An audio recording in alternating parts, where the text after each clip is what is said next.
Les jours et les nuits déchirent ma vie. Je préfère une voix qui tremble à une voix qui se pavane. La phrase tomba comme un verdict calme, un soir de Paris où les cafés se taisaient plus tôt que d'habitude. Juliette Gréco, silhouette noire, regard habité, n'avait plus rien à prouver. Elle avait traversé Saint-Germain-de-Prés comme on traverse un siècle, entre les cigarettes froides et les phrases lourdes de philosophie, entre les caves, les poètes, les jazzmen qui jouaient pour dissiper la nuit. Sa vie ressemblait à une scène vide au petit matin où il ne reste que l'odeur du bois et la mémoire d'un souffle. Elle savait écouter, elle savait attendre. Elle savait aussi ce que veut dire être vrai devant un micro. Pour elle, chanter n'était ni un exercice, ni une prouesse. C'était un risque, un pacte silencieux avec ceux qui, en bas, retiennent leur respiration, et tout ce qui sonne comme une parade lui semblait suspect. Les voix trop lisses, les gestes trop grands, les triomphes qui brillent plus que les mots. Elle respectait le métier, la sueur, l'obstination. Mais elle ne pardonnait pas l'ornement qui mange l'âme. Avec l'âge, la politesse s'était changée en lucidité. Elle ne cherchait plus l'accord, elle cherchait la vérité. Elle avait aimé des chanteurs immenses, elle en avait admiré d'autres. Et puis, il y avait ceux qu'elle trouvait insupportables. Non pas pour ce qu'ils étaient, mais pour ce qu'ils faisaient à la chanson. Elle disait qu'ils parlaient fort quand il fallait se taire, qu'ils s'habillaient de lumière quand il fallait ôter le costume. Ils voulaient séduire, elle voulait émouvoir. Ils voulaient plaire, elle voulait toucher. À 88 ans, dans un murmure sans rancœur, elle a accepté de les nommer. 5 hommes, 5 voix, 5 façons d'imposer le spectacle là où elle réclamait du silence. Ce n'était pas une liste noire, c'était une profession de foi, la sienne. Et, ce soir-là, elle a levé les yeux, comme pour prévenir qu'elle n'expliquerait rien de plus. Puis, elle a dit simplement qu'il était temps de parler. Numéro 1. Gilbert Bécaud. Elle se souvenait de lui comme d'un orage en costume. Gilbert Bécaud n'entrait jamais dans une pièce. Il la remplissait. Sa voix, sa gestuelle, son énergie semblaient taillées pour conquérir les foules.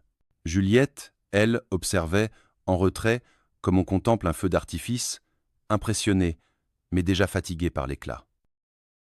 Ils s'étaient croisés pour la première fois dans les coulisses d'un grand gala parisien, au début des années 60. Bécaud, foulard impeccablement noué, répétait des gestes amples devant un miroir. Juliette attendait son tour, assise, immobile, une cigarette à la main.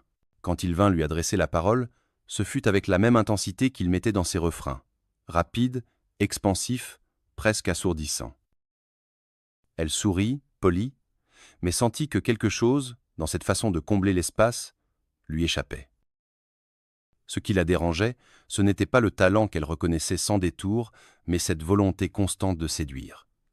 Il chantait comme on se bat pour être applaudi, dira-t-elle plus tard. Pour elle, l'émotion devait venir sans qu'on la convoque, comme une vérité qui surprend. Chez Bécaud, tout semblait prévu, orchestré, jusqu'au dernier souffle. Un soir, ils partagèrent la scène d'un programme télévisé.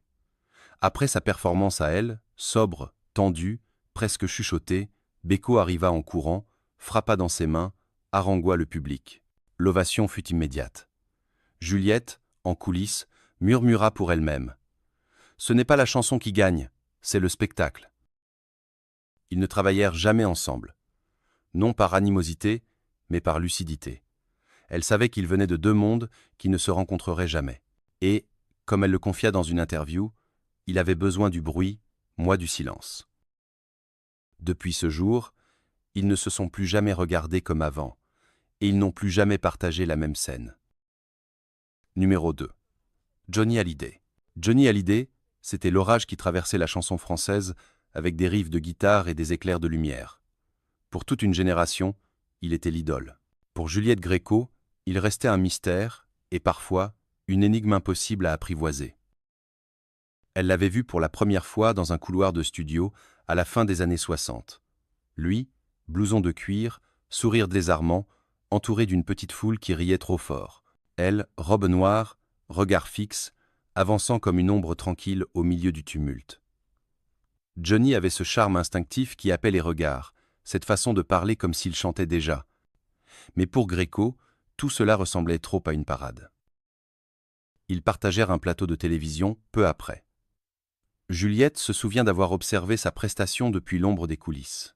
Les projecteurs éclataient, la fumée des machines envahissait la scène, et Johnny hurlait ses refrains comme s'il devait couvrir le silence du monde.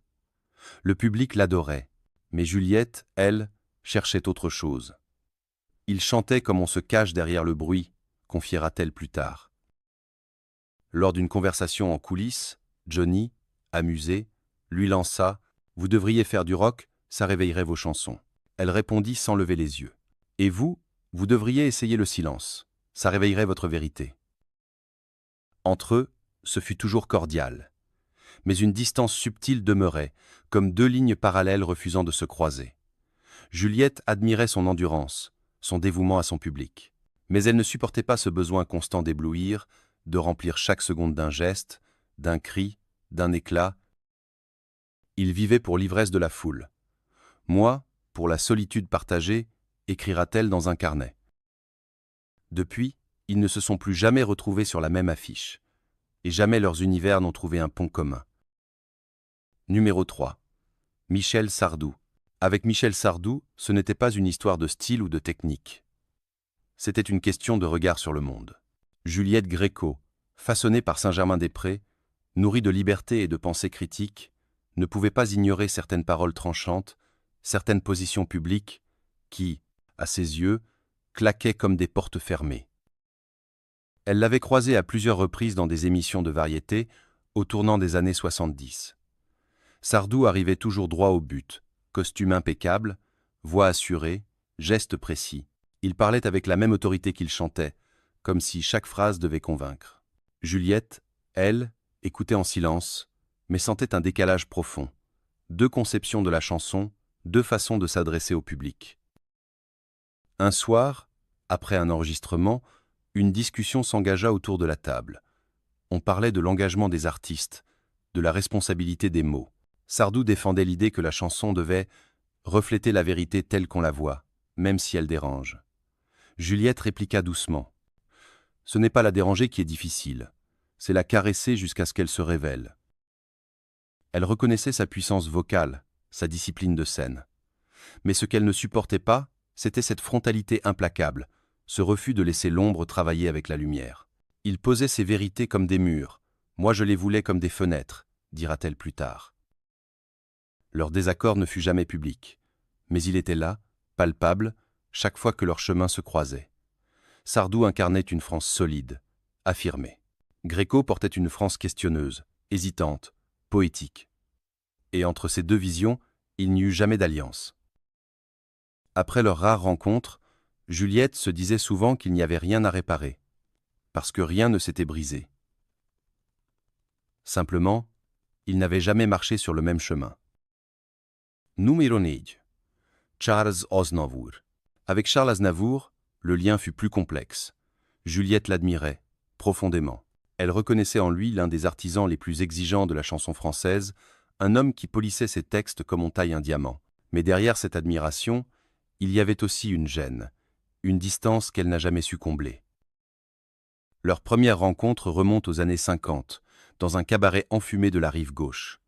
Aznavour, encore jeune mais déjà sûr de sa voix, répétait ses chansons avec une précision obsessionnelle. Juliette, assise au fond, observait cet acharnement presque douloureux. Elle respectait cette rigueur, mais y voyait aussi une volonté de contrôle qui, pour elle, étouffait parfois le souffle vivant de la chanson. Ils partagèrent plusieurs plateaux au fil des années. Aznavour, toujours élégant, arrivait avec des idées claires, un plan pour chaque note, chaque respiration. Juliette, elle, travaillait autrement, laisser une part d'imprévu, accueillir la fragilité. Un soir, en coulisses, il lui dit « Sur scène, rien ne doit être laissé au hasard. » Elle répondit « C'est dans le hasard que j'entends le cœur battre. » Ce n'était pas un affront, juste une confession. Mais cette différence de vision ne les quitta jamais. Il voulait tout maîtriser, moi je voulais tout sentir, écrira-t-elle plus tard. Juliette n'a jamais cessé de le respecter. Mais elle trouvait insupportable ce besoin constant de tout diriger, de transformer chaque émotion en structure parfaite. Pour elle, la chanson devait rester un espace d'abandon, pas une architecture close. Ils se retrouvèrent une dernière fois lors d'un hommage télévisé. Aznavour parla longuement de son métier. Juliette écouta, sourit, puis murmura à l'oreille d'un proche « Il sait tout faire, sauf se perdre ». Numéro 5. Claude François. Claude François, c'était l'explosion permanente. Les costumes scintillants, les chorégraphies millimétrées, les refrains calibrés pour rester en tête des foules. Pour des millions de spectateurs, il incarnait l'énergie, la modernité, le spectacle total. Pour Juliette Gréco, il représentait tout ce qu'elle ne cherchait pas. Leur unique, vraie rencontre eut lieu dans les coulisses d'une grande émission de variété. Claude, déjà entouré de danseuses et de techniciens, vérifiait chaque détail. Un pli de costume, un éclairage, un geste chorégraphié. Juliette, en retrait, l'observait. Elle voyait l'artisan, mais aussi l'homme qui ne laissait aucune place au hasard. Elle savait reconnaître le travail acharné, mais ce qui l'incommodait, c'était cette perfection presque mécanique. Pendant l'enregistrement, elle le vit répéter un même mouvement des dizaines de fois, jusqu'à ce que tout soit exactement comme il l'avait imaginé. Pour Juliette, la scène devait respirer, accueillir l'inattendu, l'instant qui échappe.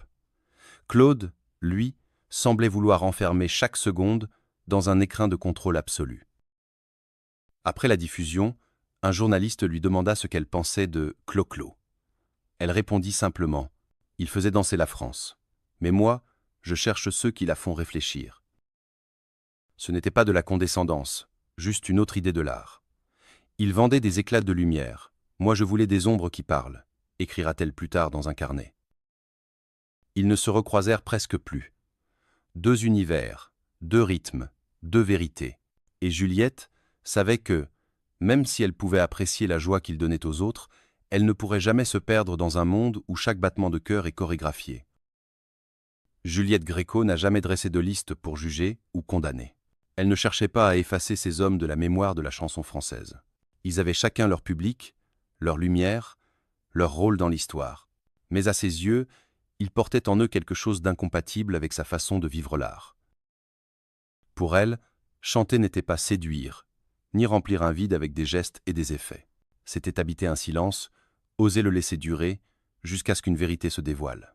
Elle savait que cette vérité est rare, fragile, parfois invisible, et que beaucoup préfèrent l'éclat immédiat au murmure persistant. Gilbert Bécaud, Johnny Hallyday, Michel Sardou, Charles Aznavour, Claude François, elle ne les haïssait pas, elle ne les méprisait pas. Elle constatait simplement qu'ils n'avaient jamais regardé la chanson depuis le même rivage qu'elle. On ne choisit pas les voix qui nous touchent, confia-t-elle un jour, mais on se souvient toujours de celles qu'on n'a jamais pu écouter jusqu'au bout. Ils ne se sont jamais expliqués, et peut-être que c'était mieux ainsi, parce qu'au fond, elle le savait. Parfois, le silence